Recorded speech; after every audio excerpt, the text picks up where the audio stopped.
My parents left me a plate on the porch on Thanksgiving. 7 years later, my golden sister walked into my company and found me leading her team. Every holiday, my parents found a new excuse to leave me home so they could spoil my sister instead. The last time they did it, I packed my things, moved across the country, and never told them where I went. 7 years later. I've been lurking on this sub for a while, and I've read a lot of stories that sound like mine, but I don't think I've ever seen one where the person just left. No blow-up, no dramatic goodbye. I just stopped being there one day, and it took my family an embarrassingly long time to notice. My name's Mark. I'm 29. I live in Boise, Idaho, which is the kind of detail that only matters because nobody in my family would have ever guessed I'd end up here. They probably pictured me in some apartment in Columbus, still driving distance from home, still available whenever they remembered I existed. Let me back up. Growing up in Dayton, Ohio, I was what my parents called the easy one. My younger sister Kelsey was a competitive gymnast from age 6, and that became the entire family's operating system. Weekends were meets, summers were training camps, dinner conversations were about Kelsey's beam routine, or Kelsey's new coach, or Kelsey's shin splints. I'm not saying this to sound bitter, because I genuinely wasn't, at least not at first. I like being low maintenance. I had my own stuff. I read a lot, taught myself to code in middle school, kept my grades up without anyone asking. I thought that was just how families worked. Some kids need more attention, and the other kids understand. The problem is that understanding became my permanent job. It started small. Birthday parties got rescheduled because Kelsey had to meet that weekend. Fine. I was 11. I could handle it. Family vacation to Myrtle Beach got shortened by 2 days because Kelsey's coach added extra practices. Sure, whatever. Christmas at Grandma's Mint. I rode with my uncle because there wasn't room in the car with all of Kelsey's gear. I mean, logistically, that made sense, right?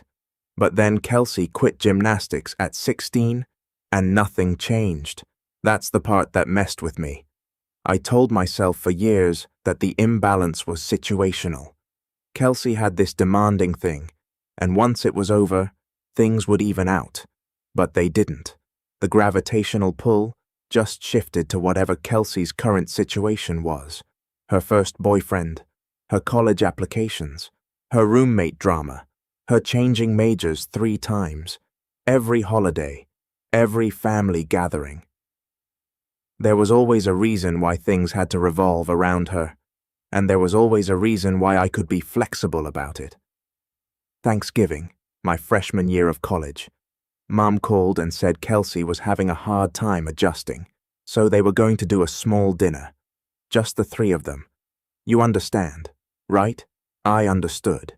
Christmas that same year. Kelsey brought her boyfriend home and they needed the guest room.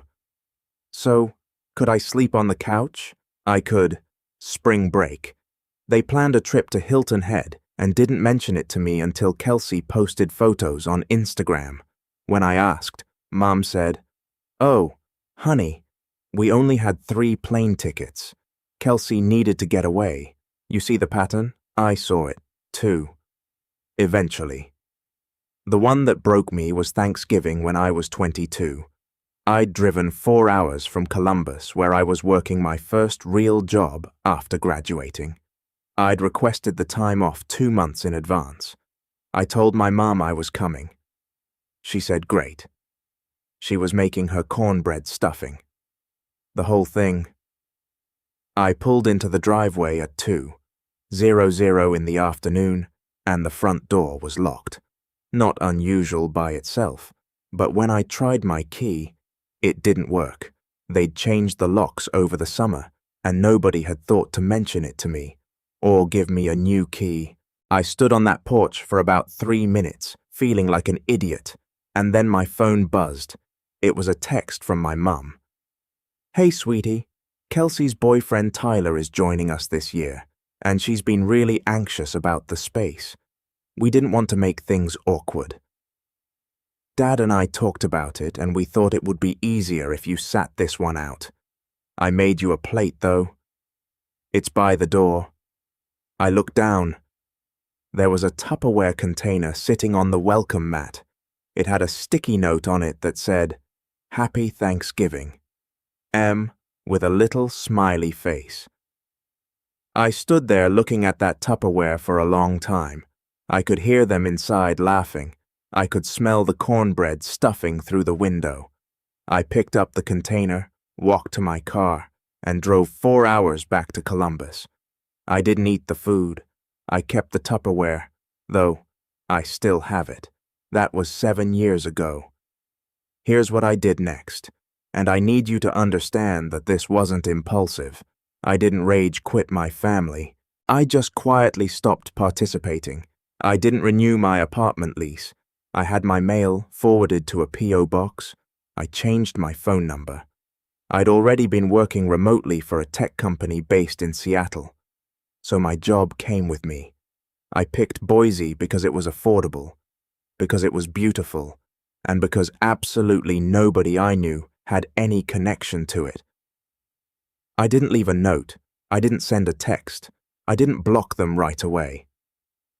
Actually, I just stopped answering. After a couple weeks, I blocked their numbers, then their socials, then their emails. I told 2 friends from college, that's it, for 7 years. I've lived in this city. I bought a house 3 years ago, a little 3-bedroom place near the foothills. I got promoted twice. I started dating a woman named Jess who teaches 4th grade and has the kind of laugh that makes strangers smile. We've been together 3 years. I have a life here that I built from nothing, and it's mine, and it's good. My family tried to find me. I know because one of my college friends told me my mom had called her asking if she knew where I was. That was maybe a year after I left. Then my dad apparently drove to my old apartment in Columbus and found out I'd moved. After about 2 years, the attempt stopped, whether they gave up or just got distracted by whatever Kelsey had going on. I don't know.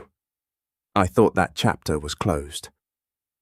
Last Tuesday, my manager forwarded me the new hire integration roster. My company had just acquired a smaller software firm, and we were onboarding about 40 new employees over the next few weeks. I'm a senior engineer on the platform team, so I was assigned to lead the technical onboarding for a batch of 12. I opened the spreadsheet, scrolled through the names, and my whole body went cold. Kelsey Brennan, software QA analyst, relocating from Dayton, Ohio to Boise, Idaho. Start date 2 weeks from Monday. I read it 4 times. Then I closed my laptop, walked to the kitchen, and stood there for about 5 minutes, doing absolutely nothing. She was coming here, to my city, to my company, and I was going to be the one training her. I want to be honest with you. My first instinct was to run.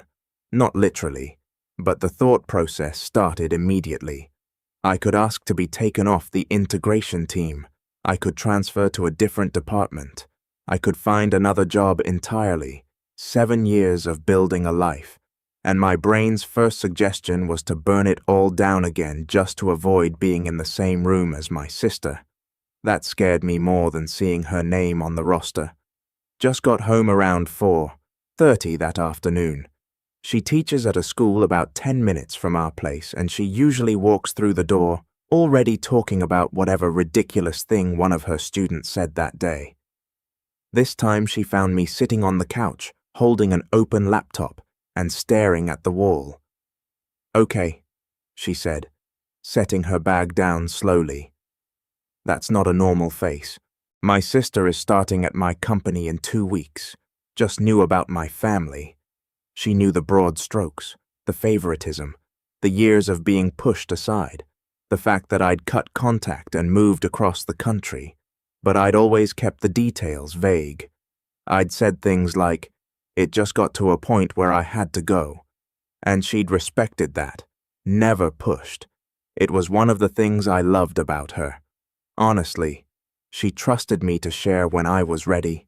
Sitting on that couch, I realized I'd never actually been ready until someone forced my hand. "I need to tell you something," I said about why I actually left. So, I told her the whole thing, not just the Thanksgiving text, but the years leading up to it, the rescheduled birthdays, the vacations I wasn't invited to, the Christmas I slept on the couch so Kelsey's boyfriend could have the guest room, the way my mom would always frame it as a practical decision, never an emotional one. "You understand, right?" That phrase over and over. "You understand? You're the easy one. You don't need as much." And then I told her about the Tupperware. Jess didn't say anything for a long time. She sat next to me, and she was quiet in a way that felt purposeful, like she was absorbing it. Then she said the sticky note had a smiley face. "Yeah." They put a smiley face on it. "Yeah." She pressed her hand against her mouth and closed her eyes, and I could see she was trying really hard not to cry, which almost made me lose it because I hadn't cried about this in years. "Okay," she said after a minute. "So, what do you want to do?" That was the question. I'd been running scenarios since I saw the roster. Here were my options as I saw them. Option 1. Recuse myself from the onboarding team. I could go to my manager, explain that I had a personal connection to one of the new hires, and ask to be reassigned. This was the cleanest solution, but it would raise questions. My manager would want to know the nature of the connection. HR might get involved, and the integration team was small, so pulling me off, it would be noticed. Option 2, quit. Dramatic, unnecessary, and exactly the kind of avoidance behavior that my therapist, who I saw for about 2 years after moving to Boise, would have called a flight pattern. Hard pass. Option 3, do my job, show up, lead the onboarding, be professional. If Kelsey recognized me, deal with it then. If she didn't, well, that would tell me something. 2. I went with option 3. The next 2 weeks were strange. I kept working normally, but there was this low hum of anxiety underneath everything. I'd catch myself rehearsing conversations in my head. What would I say? What would she say? Would she even know me?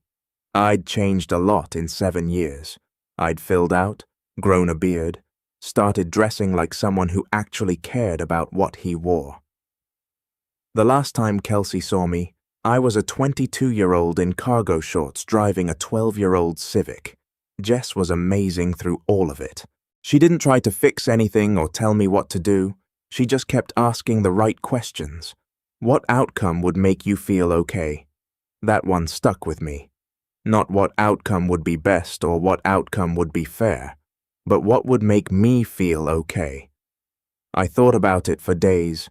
The answer was, I want to handle this like the person I am now, not the person I was when I left. Monday morning came. I put on a button-down, poured my coffee, drove to the office. The new hires were gathering in the big conference room on the second floor for orientation. My part of the onboarding didn't start until the afternoon, but I'd volunteered to help with the morning welcome session because apparently I decided I wanted to get this over with. I was standing near the projector, fiddling with the HDMI cable, when the group started filing in. I kept my head down at first, not hiding, just focused on the tech setup. I heard conversations, introductions, chair scraping, normal new employee stuff. Then I heard her laugh. I'd know that laugh anywhere. It's this bright ascending thing, almost musical.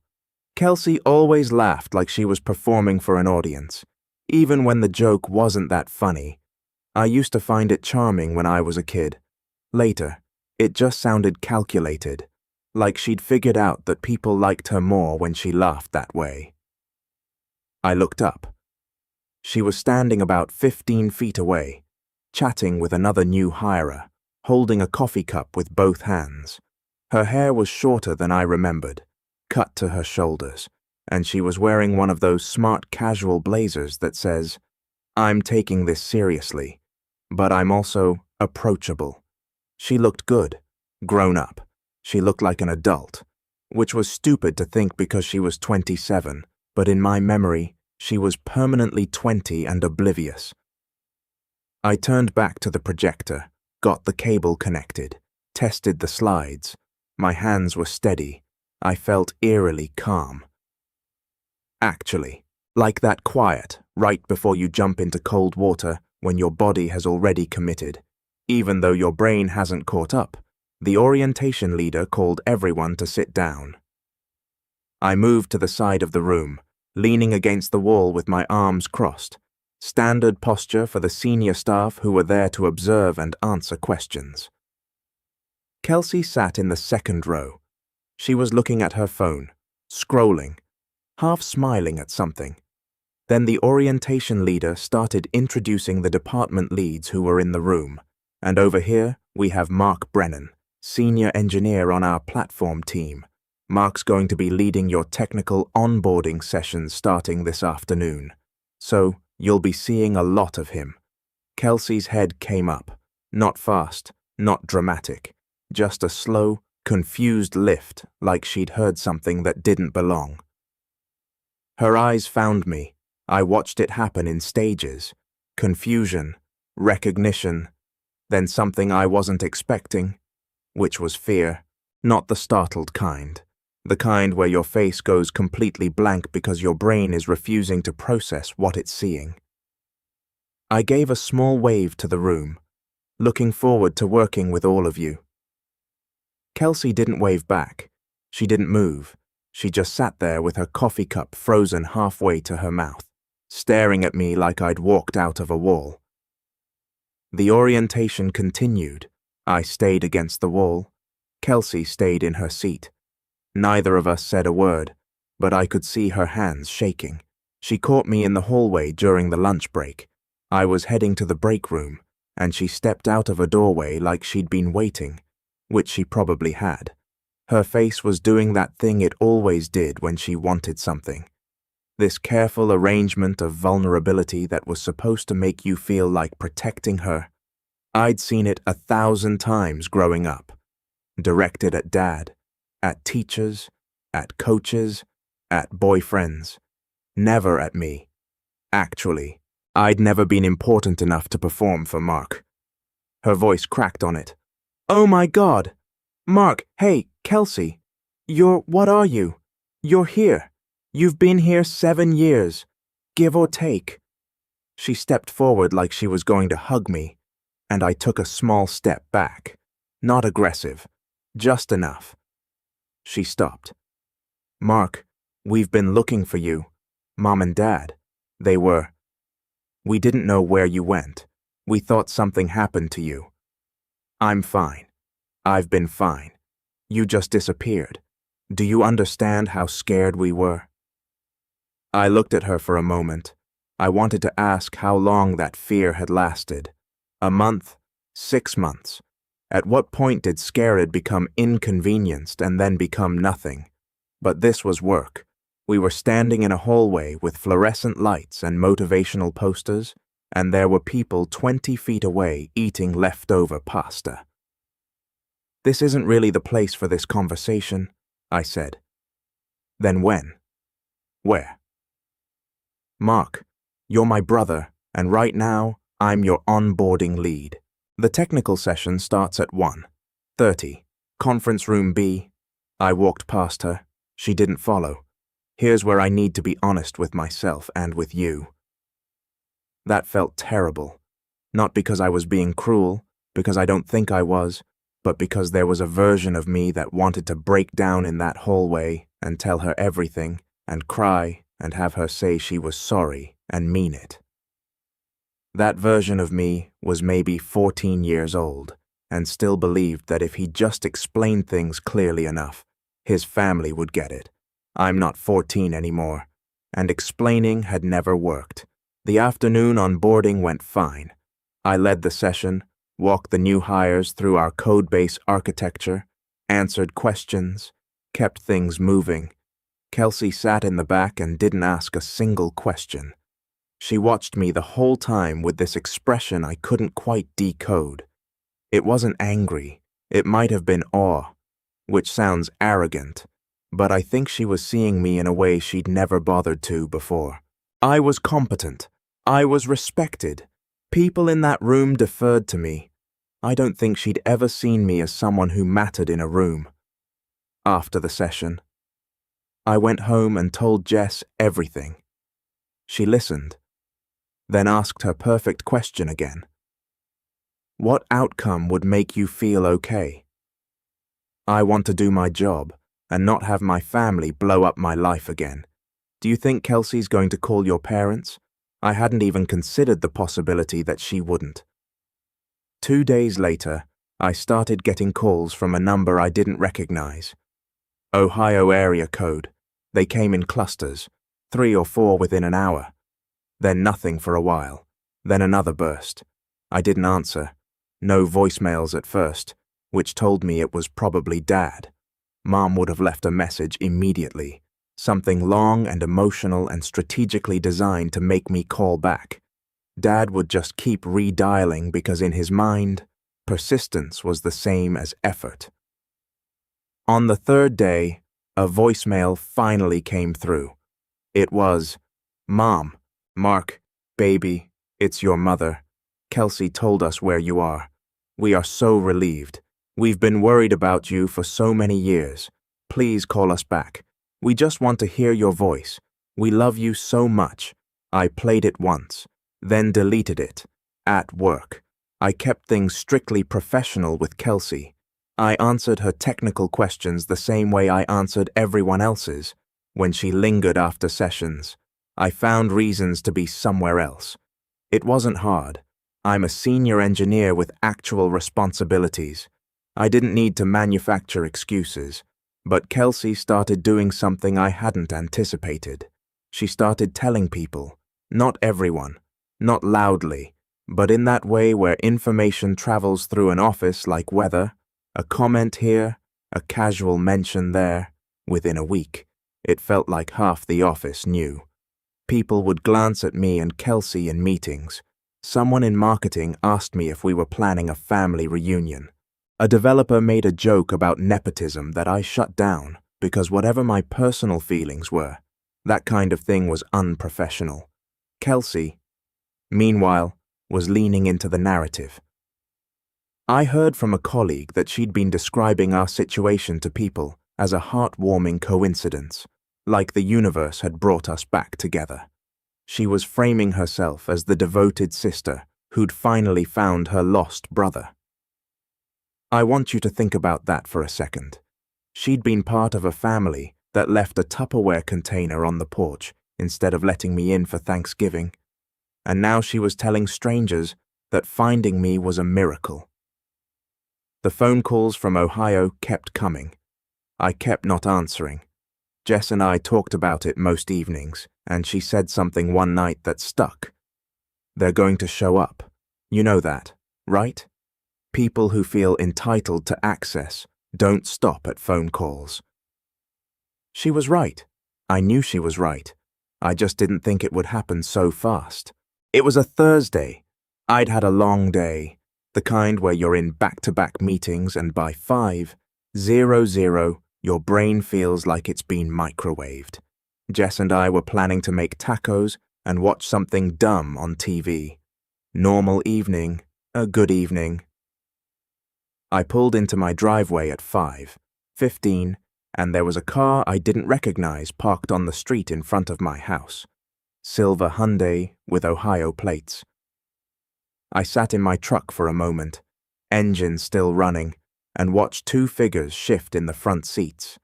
My parents got out of the car. Dad looked older.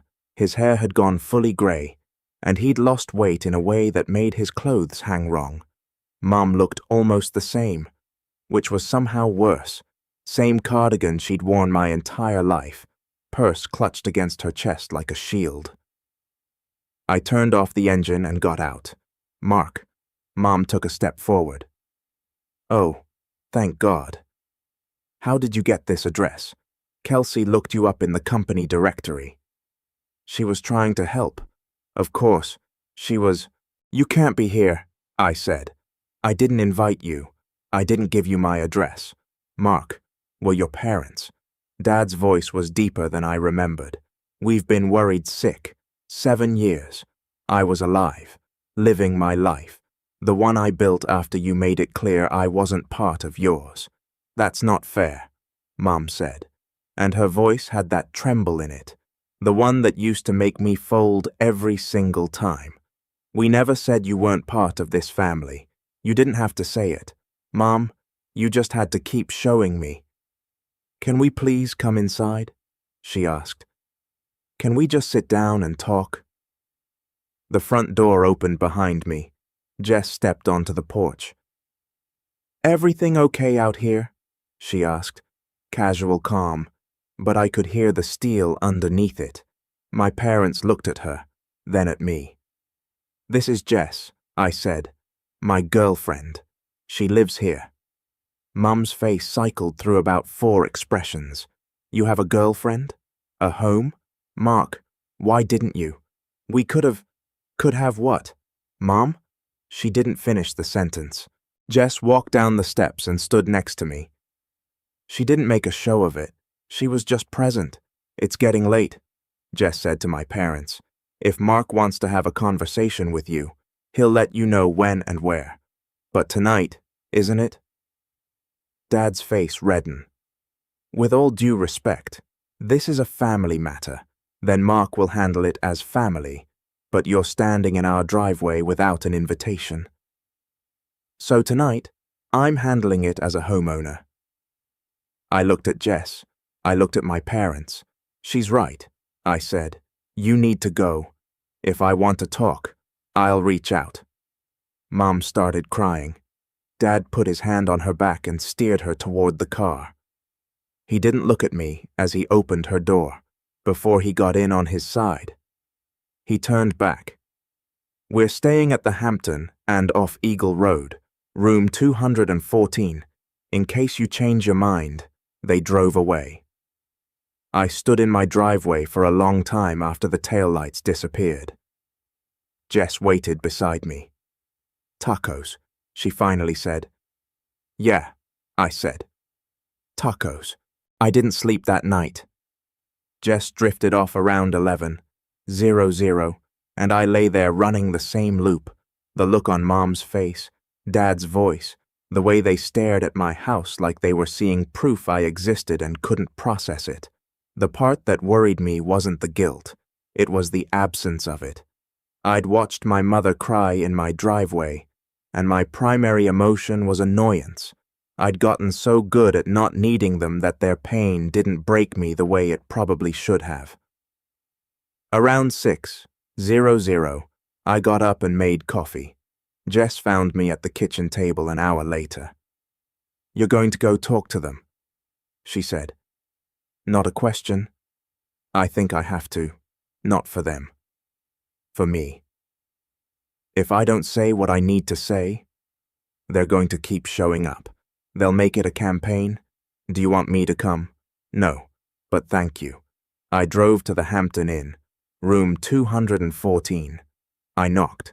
Mum opened the door in about 3 seconds, which told me she'd been sitting there waiting. She was still in yesterday's clothes.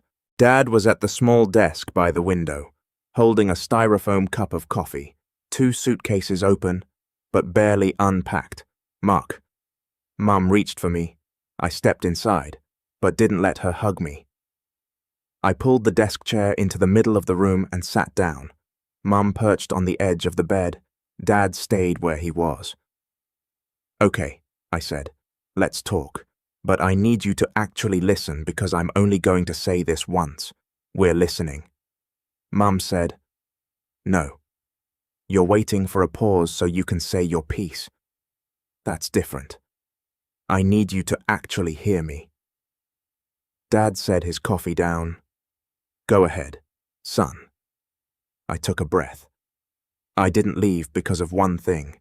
I left because of a pattern. My entire childhood and then into adulthood. Everything in our family was organized around Kelsey, her schedule, her feelings, her needs, and whenever my existence conflicted with hers, I was the one who got moved, every time without exception, and the way you did it. The thing that made it so effective was that you never framed it as a choice. It was always practical, always logical. There were only 3 plane tickets. There wasn't enough room. Kelsey was going through something. You made it sound so reasonable that I felt crazy for being hurt by it. Mum's eyes were already wet. Mark, that's not how I asked you to listen. She pressed her lips together and nodded. I spent years believing I was the problem, that I was too sensitive, that I was making something out of nothing. And then I drove 4 hours to come home for Thanksgiving, and you changed the locks and left me a plate on the porch. Silence. Do you remember that? I asked. More silence. I watched their faces. Mum's brow furrowed and I could see her scrolling back through years of Thanksgivings trying to locate the specific one. Dad was staring at the floor. The Tupperware? I said. Do you remember the Tupperware? Mum shook her head slowly, not denying it, just not remembering, which was almost worse. You texted me while I was standing on the porch. You said Kelsey's boyfriend was joining you, and there wasn't enough space. You said you'd made me a plate. There was a Tupperware container on the welcome mat, with a sticky note that said, Happy Thanksgiving. M with a smiley face. I could hear you inside. I could smell the stuffing. Mom covered her face with her hands. I drove 4 hours home alone on Thanksgiving, and that Tupperware was the last thing any of you ever gave me. Dad's voice came out rough. That was one time. Mark. No. Dad, that was every time. It was just the first time you put it in a container where I could hold it and look at it and know exactly what it was. You made your daughter a full Thanksgiving dinner, and you made your son a doggy bag, and you put a smiley face on it. The room was very quiet. I could hear the ice machine humming down the hall. I didn't leave to hurt you. I continued. I left because I finally understood that the space you kept clearing around Kelsey was permanent. It wasn't going to change, and I couldn't keep standing on the porch waiting for someone to open the door. Mum was crying properly now, the kind where you can't talk. Dad was gripping the edge of the desk with both hands, and his knuckles were white. I've built a good life here, I said. I have a home, a career, a woman I love, people who treat me like I matter. I didn't build this to punish you. I built it because I needed to know what it felt like to be someone's first choice, or at least not someone's last. Dad looked up. His eyes were red. What do you want us to do? He asked. I want you to go home. I want you to think about what I've said, not react to it. Think about it. If at some point you actually understand what happened, not just feel bad about the consequences, then maybe we can have another conversation. And Kelsey? Mom managed through the tears. Kelsey and I work at the same company. I'll keep that professional.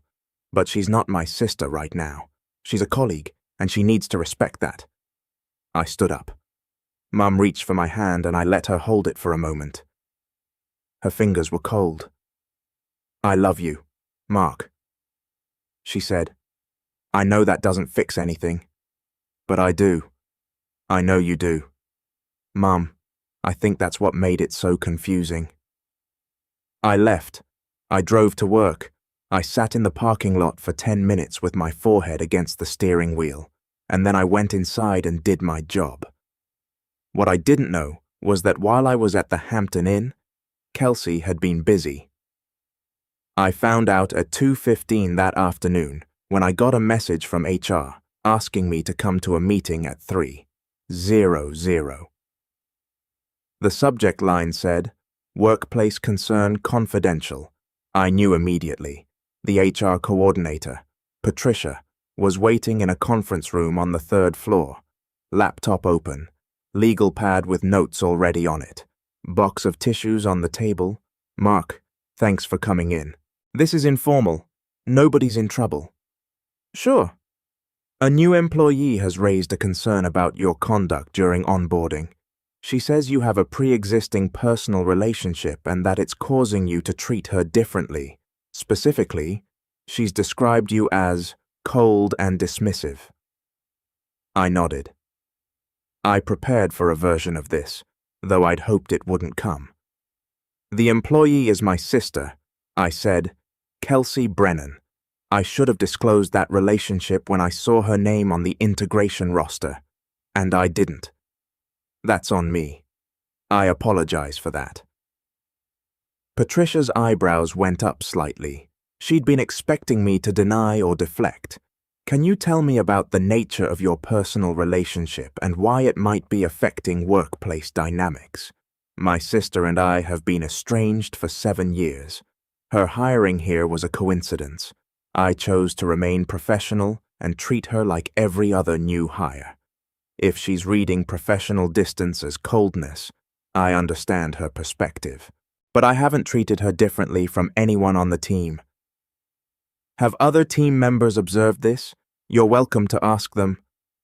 Patricia made a note. "For what it's worth, no one else has flagged any concerns about your conduct." "Can I ask you something?" I said. "Of course."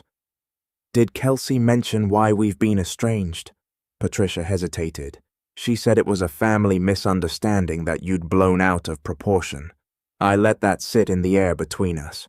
A family misunderstanding. 7 years, 2,000 miles, a Tupperware container on a porch. "I'd like to request reassignment from her onboarding track," I said. "Not because I've done anything wrong, but because the personal dynamic is clearly making it difficult for her to engage with me as a supervisor. I think it's best for both of us. I think that's a reasonable request." "I'll coordinate with your manager." "Thank you." "Patricia." I stood up to leave. At the door, I turned back. "For the record, I've been with this company for 6 years. I've never had a complaint. I've never had a conflict. My performance reviews are in your system. Whatever Kelsey told you about a family misunderstanding, I'd encourage you to consider the possibility that the person who moved 2,000 miles away to escape the misunderstanding might not be the one who caused it." I walked out. The hallway was empty. I could feel my pulse in my fingertips. My phone buzzed, a text from a number I didn't have saved, but recognized from the recent call log. "Dad, your mother hasn't stopped crying since you left. I hope you're proud of yourself." I read it once. I didn't respond, but I didn't delete it either because that text told me everything I needed to know about whether he'd actually listened to a single word I'd said. HR concluded their review 3 days later. Patricia emailed me a summary. No actionable findings against me. No evidence of differential treatment. Multiple colleagues had confirmed I'd been professional and consistent with all new hires. Kelsey received a formal counseling about the company's workplace complaint process and was reassigned to a different onboarding track under another senior engineer named Beth, who was perfectly nice and also would not tolerate nonsense. I wasn't told exactly what the counseling included, but I noticed a shift in Kelsey's behavior almost immediately. She stopped telling people we were siblings. She stopped lingering near my desk. She started eating lunch at her own desk instead of in the break room where I usually sat. For about a week, it felt like the situation was resolving itself. Then she cornered me in the parking garage. I was walking to my truck on a Wednesday evening, keys in hand, thinking about whether Jess and I should try that new Thai place on Fairview. Kelsey was leaning against the concrete pillar next to my parking spot. She looked like she'd been crying. "We need to talk," she said. "Not as colleagues, as brother and sister." I stopped a few feet away. Kelsey, I've been really clear about my boundaries. I know. And I went to HR and that was wrong and I'm sorry. But you won't talk to me. You won't talk to Mom and Dad. And I feel like I'm losing my mind trying to understand what I did. What you did? You disappeared. Mark, you vanished. And nobody knew where you were. And Mom cried every single holiday for 2 years. Which holidays? The ones you were invited to? That landed. I saw it hit her. She blinked and her mouth opened and then closed. What does that mean? She asked. It means, do you know why I left? Kelsey, has anyone ever actually told you? Mom said you had some kind of breakdown, that you needed space and you'd come back when you were ready. A breakdown? Of course, that was the story. Not we excluded him until he couldn't take it anymore, but Mark had a breakdown, nobody responsible, the problem located safely inside the son who was always fine, always easy, always understood. I didn't have a breakdown, I said. I made a decision. Then why? Part of me didn't want to tell her because telling her meant giving her another chance to minimize it. But Kelsey might genuinely not know. Our parents had controlled the narrative the same way they'd controlled everything by making it sound reasonable. Do you remember Thanksgiving, the year I was 22? Which one? The one where I drove 4 hours to come home and the locks had been changed? She frowned. I don't wait. Is that the year Tyler came? Tyler came every year after that. I'm talking about the first time. The time Mom texted me while I was standing on the porch and told me there wasn't room for me because your boyfriend was taking my spot and she left the Tupperware on the mat. Kelsey stared at me. That's not. Mom said you couldn't make it that year. Mom said I couldn't make it. Yeah. She said you had to work. I was standing on the porch. Kelsey, I drove for hours. The door was locked. She put a plate outside for me like I was a stray cat. No. She shook her head. No, that's not what happened. It is exactly what happened. And it wasn't the first time. It was just the worst time. Before that, it was Christmas where I slept on the couch so Tyler could have the guest room. Before that, it was the family trip to Hilton Head that I found out about on Instagram. Before that, it was every birthday that got rescheduled because you had something going on. Every single time. There was a choice between your comfort and my existence. They chose you every single time. Mark, I didn't ask them to do that. I know. But you didn't notice either. And after a while, not noticing is its own kind of choice. She was crying now, not her performed crying. This was ugly and involuntary. Her face twisting in a way she'd have hated if she could see it. I didn't know. She said, I swear I didn't know you were out there. I believe you. And I did. Kelsey wasn't the architect of what happened to me. She was the beneficiary. That distinction matters, but it doesn't erase the damage. What do I do? She asked. How do I fix this? I don't know if you can. Not right now. Maybe not ever. I've spent 7 years building a life where I don't have to earn a seat at anyone's table, and I'm not willing to give that up, not even for you. So that's it. We're just strangers. We're colleagues for now. That's what I can offer. She wiped her face with her sleeve. She looked young in that moment, younger than 27. She looked like the kid's sister. I used to help with her math homework, back when the imbalance was small enough to ignore. I'm sorry, she said. I know you probably don't believe me, but I'm sorry. I believe you're sorry. I'm just not sure what you're sorry for yet. There's a difference between being sorry that things are painful and being sorry for the things that caused the pain. She nodded and walked away. I got in my truck and drove home. That was about 4 months ago. Here's where things stand.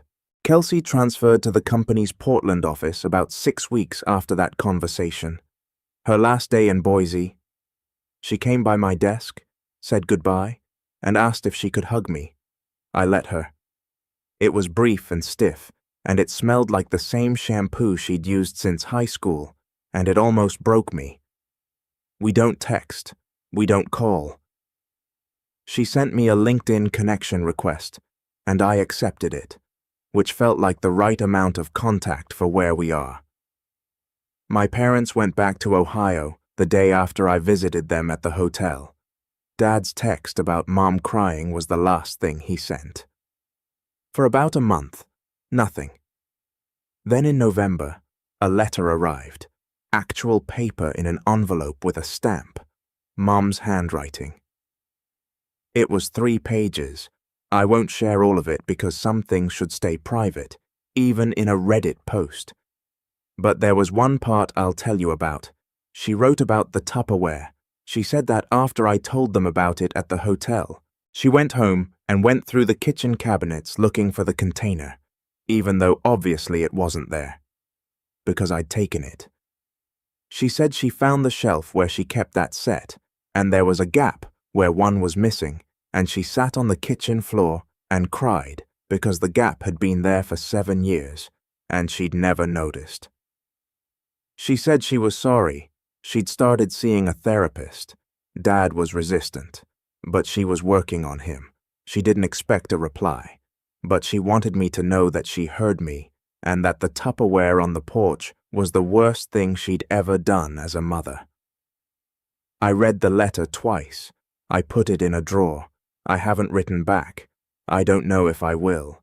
My therapist, who I started seeing again after all of this, says that makes me someone who's finally putting himself first, and that the discomfort I feel about it is a leftover from 22 years of being trained to put myself last. Jess and I are good, really good.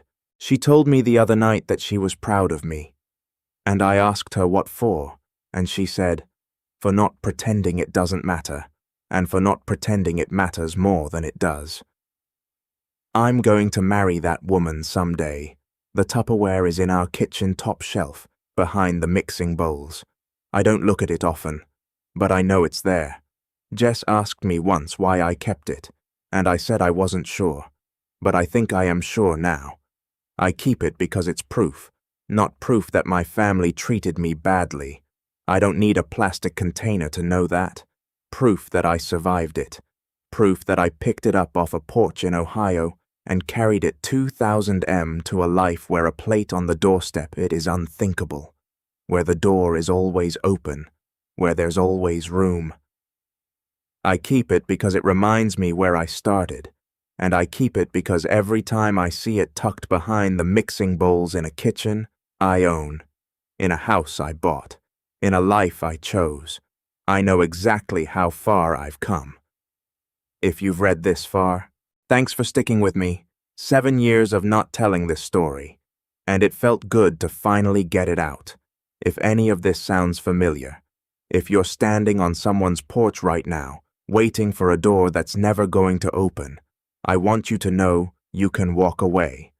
And the life you build after that can be so much bigger than the space they refuse to make for you. Trust me on that one.